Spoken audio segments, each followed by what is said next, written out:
కింద పడిన జెండాను ఎత్తుకుంటాడు ఏంటన్నయ్యా? దానికంతా గలీజ్ ఉంది, పక్కన పారే. నీకు ఈ జెండా గురించి ఏం తెలుసు పక్కన పడేమంటున్నావు? నాకెందుకు తెలీదు? ఇండిపెండెన్స్ డే రోజున మా స్కూల్లో ఈ జెండాను ఎగరేసి మాకందరికి చాక్లెట్లు ఇస్తారు.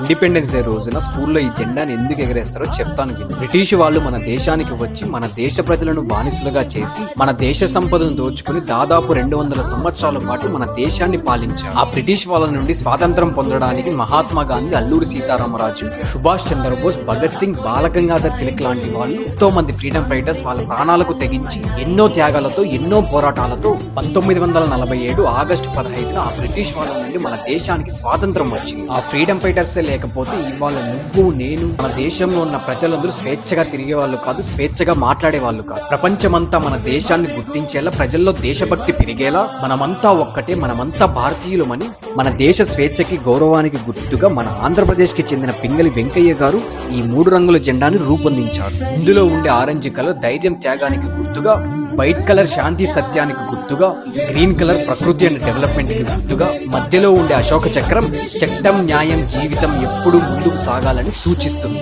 మన ఫ్రీడమ్ ఫైటర్స్ యొక్క త్యాగాలకు, పోరాటాలకు గుర్తుగా ఇండిపెండెన్స్ డే రోజున ఈ జెండాను ఎగరవేస్తాం. ఈ జెండాని వెలుతురులో పగటిపూట మాత్రమే ఎగరవేయాలి. అస్సలు కింద పడనివ్వకూడదు. చిరిగినా మురికిగా ఉన్న జెండాను అస్సలు ఉపయోగించకూడదు.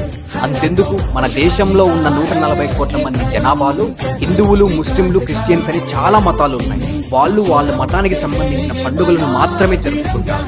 కానీ ఈ 140 కోట్ల మంది కలిసి జరుపుకునే పండుగ ఏదైనా ఉందంటే అది ఈ జెండా పండుగే. మన దేవుళ్ళని ఎలా పూజిస్తామో, మన అమ్మా నాన్నల్ని ఎలా ప్రేమిస్తామో, మన టీచర్స్ ని ఎలా గౌరవిస్తామో, అదే విధంగా ఈ జెండాని, మన దేశాన్ని పూజించాలి, ప్రేమించాలి, గౌరవించాలి. ఇప్పుడు అర్థమైందా ఇండిపెండెన్స్ డే రోజున ఈ జెండాని ఎందుకు ఎగరేస్తారో? చాలా బాగా అర్థమైందన్నయ్య.